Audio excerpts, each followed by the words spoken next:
Greetings, my name is Monty Martin. And I'm Kelly McLaughlin. And we are the Dungeon Dudes. Today, we are taking a look at the new rules and mechanics that we have developed for Eldritch Contamination, a deadly new condition that is found in our Dungeons of Drakkenheim adventure, which is now live on Kickstarter. Eldritch Contamination is a new rule set that we are implementing that works similar to Exhaustion, but it is going to have deadly effects that you will find as you adventure into the ruins of Drakkenheim, both from the environment itself and inflicted by the monsters you find within. We've designed Eldritch Contamination to be a bit of a hack of the way Exhaustion works in the current 5th edition rules, so that it's very easy for both players and dungeon masters to pick up for the first time, but there's some really important differences that Contamination has versus Exhaustion. When we first played Dungeons of Drakkenheim, in fact, we used the Exhaustion mechanics mostly instead of this, but we found that we wanted something for Drakkenheim that really captured that feeling of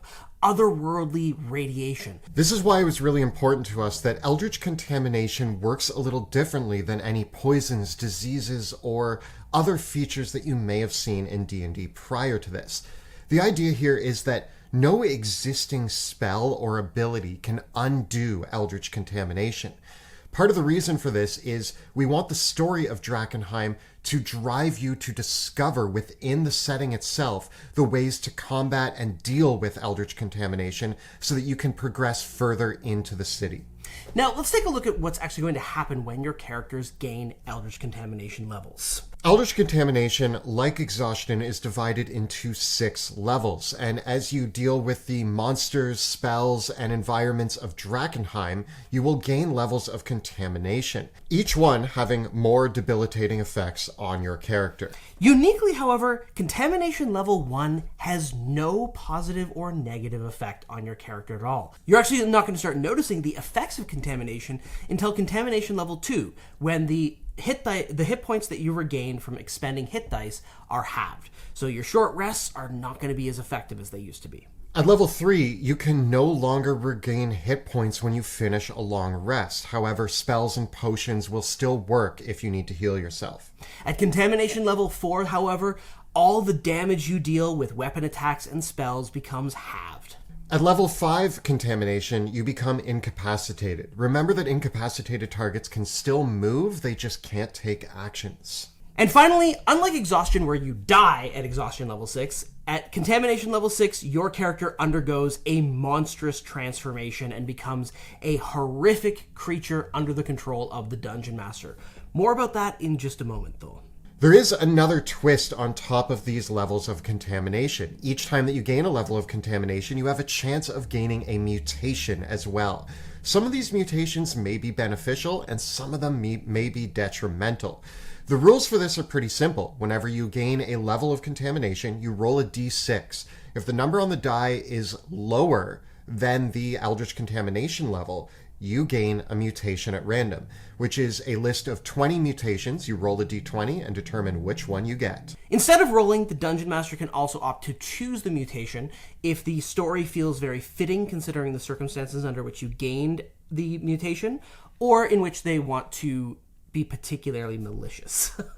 We have a lot of really fun mutations that you can gain. One of my favorites is the belly maw, where a giant mouth forms on your belly and you can now make unarmed strikes using that mouth. Of course, we've got all the classics of growing eyeballs all over your body and your limbs transforming into tentacles. You might develop a healthy green glow, or even the ability to gain additional spell slots.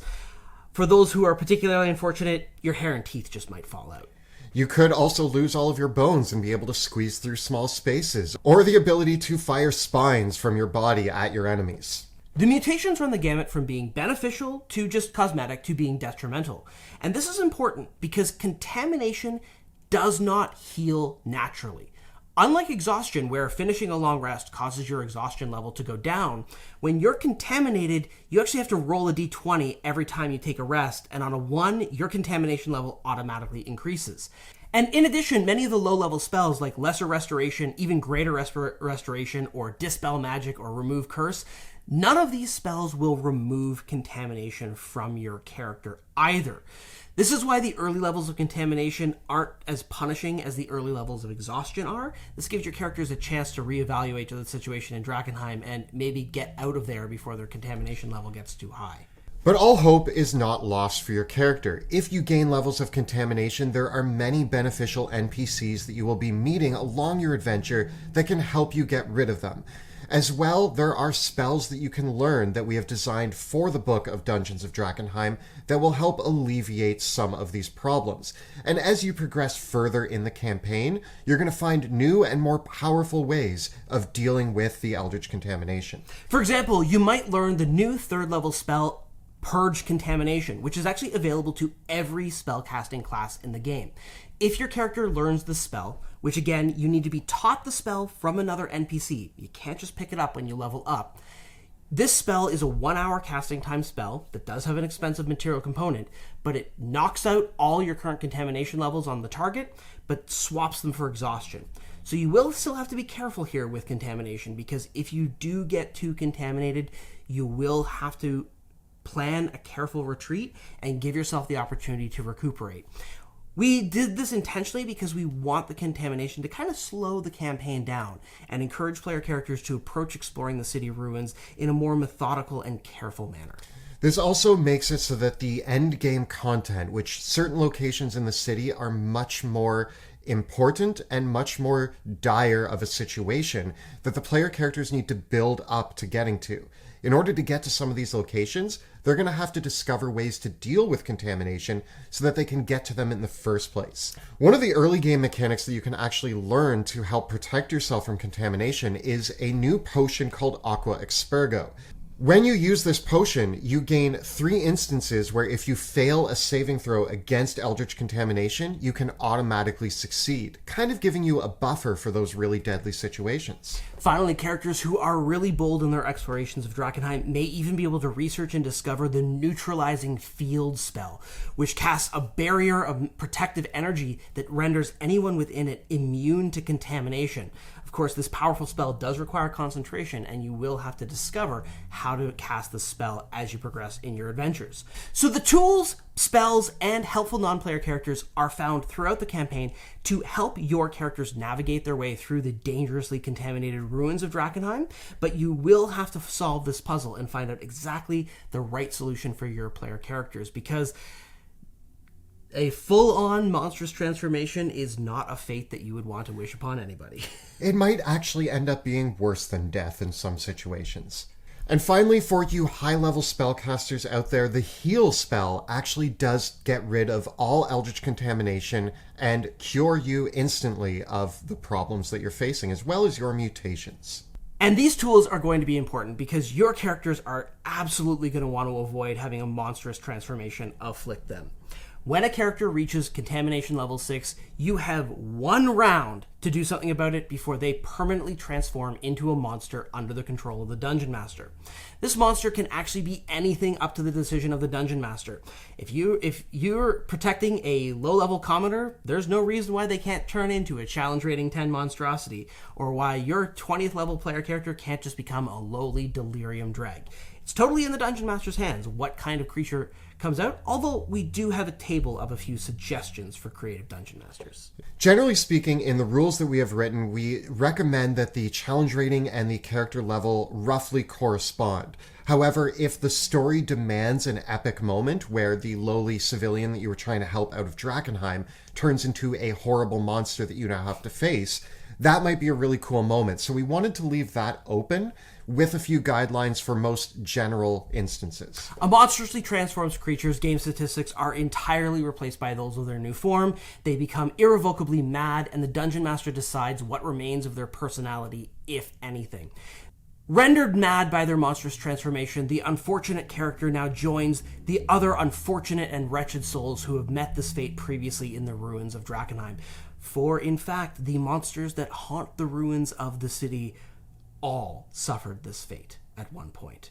If one of your characters does succumb to a monstrous transformation, the question then becomes, is there hope for these wretched souls?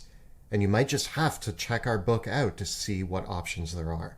Some have theorized that there might be dark magic and blood sacrifices that would allow the reversal of a monstrous transformation, or perhaps a truly powerful spell that could grant the wishes of the caster might be able to accomplish such a feat, or perhaps, or otherwise it may require an act of divine intervention itself to reverse. Regardless of such speculation, a monstrous transformation remains a truly horrific fate, and one that your characters should certainly avoid, but one that, if they are hoping to cure the transformation of a loved one or a former ally, may drive them to the very depths of Drakkenheim in search of a cure. So we've been working on our rules for Eldritch Contamination for some time and have been playtesting it in our own live stream game. You can see it in the live stream Shadows of Drakkenheim, which had devastating effects and has had some beneficial effects as well. Yeah, we went through iterations of these rules where the lower levels of contamination were super punishing, where you gained mutations on every single level, and it just added a ton of bookkeeping and a ton of extra tracking to the whole thing. One of the cool things that we've actually done for our Kickstarter campaign is that we'll be producing an Eldritch Contamination deck. So this will be a deck of cards that you can use at the table, where there's cards that are numbered for 1 through 6 for each contamination level. So as your player characters get contamination, you can just deal a card out to them so that they can easily track it. Also included in this deck are the mutations that you can be afflicted by as you gain levels of contamination. If you want to randomize it, you can shuffle the deck and just hand out a mutation to your player characters. We also have cards for the new spells like Purge Contamination and Neutralizing Field, as well as the magic items like Aqua Expurgo.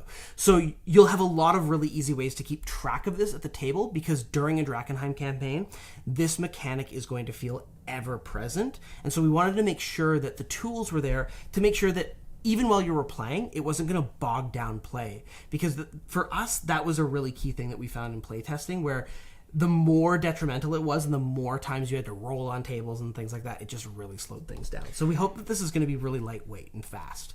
It was also really important for us that this was a new mechanic that was not affected by the regular spell casting and other options to get rid of things like exhaustion and poison and disease.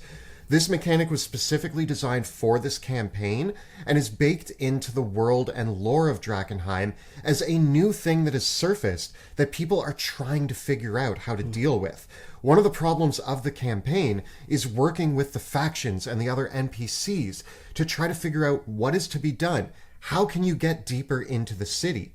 That's one of the key questions on the outside of the campaign, and one that you're going to have to solve by exploring the outside of the city and the ruins within. Yeah, we wanted to have something that was more of a challenge that you couldn't just immediately fix by having a paladin that's immune to poison and disease, or a cleric that can simply cast Lesser Restoration all the time and get rid of it.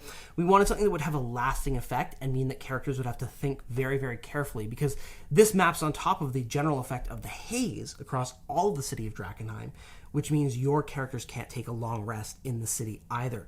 So for us, the effects of the haze, the contamination mechanics, all encourage players to have a very specific purpose when you go to explore the ruins, achieve that purpose, and then retreat to recuperate.